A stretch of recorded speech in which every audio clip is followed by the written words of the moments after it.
Welcome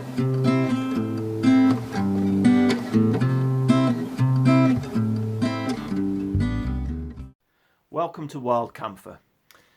I want to make a few videos about some of the books that have really inspired me over the years.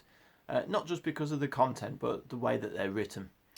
I love getting out and about into the great outdoors, taking Bramble the scent hound out on walks, camping. There's going to be videos about camping. All the things I enjoy in the great outdoors and getting out into the countryside. But reading is very important to me. And a lot of the books I read are about the outdoors. Not all, but a lot of them. Some fiction, some factual.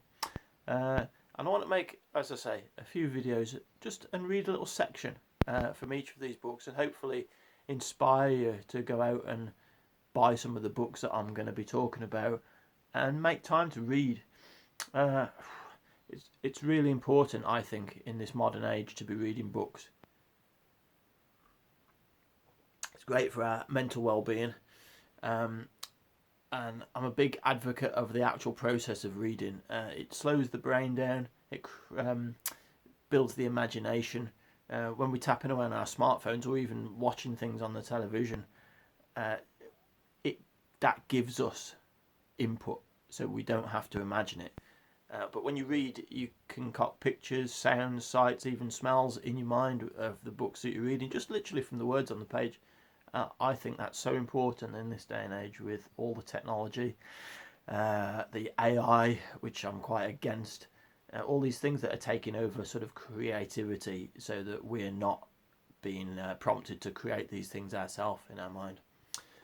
So for this first little video, I'm going to read from a book called Meadowland.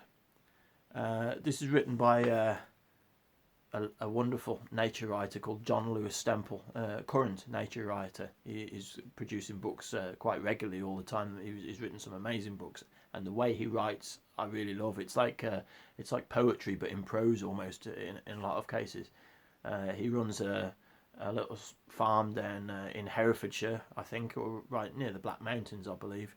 I think it's his traditional family farm that he's come back to after work that he's done. I'm not sure what work he's done in the past, but he's come back to his farm to write, and he's won awards. He's won the Wainwright Prize. I'm not sure if this won.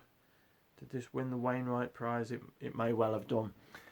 So I just want to read a little section from this book, and I think you'll really enjoy it. Right from the opening chapter.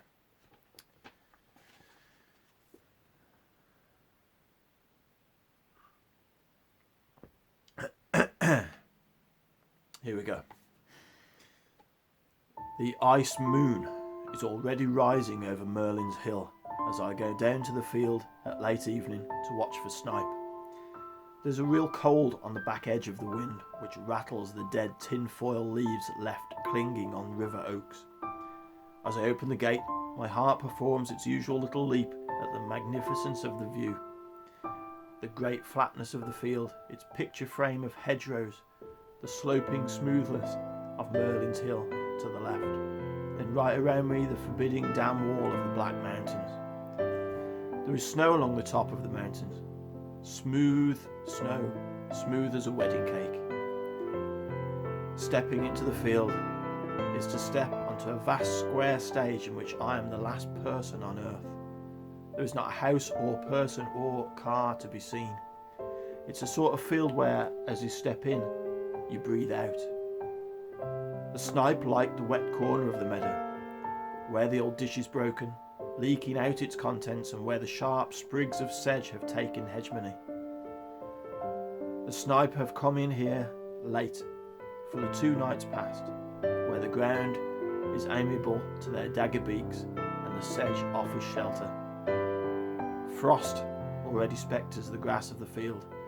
A small flock of brown meadow pipits rise up in front of me, as though hesitantly climbing invisible stairs, chattering as I go. The nondescript meadow pipit is gregarious in winter, and is a true bird of the grassland. He just describes what he sees. It's a simple writing technique. He walks out in the fields around his farm, and literally describes everything he sees, but describes it in such a wonderful way that it almost puts you there. This isn't his first book, but it's the first one I read, and it is brilliant. And I'm sure that if you read this, you'll go on to read other books by John Lewis-Stempel. I'll put a link in the description, or a little bit of description on what the book is and the author, etc. So I'm going to leave that there for this first one. Read. It's not everybody's cup of tea,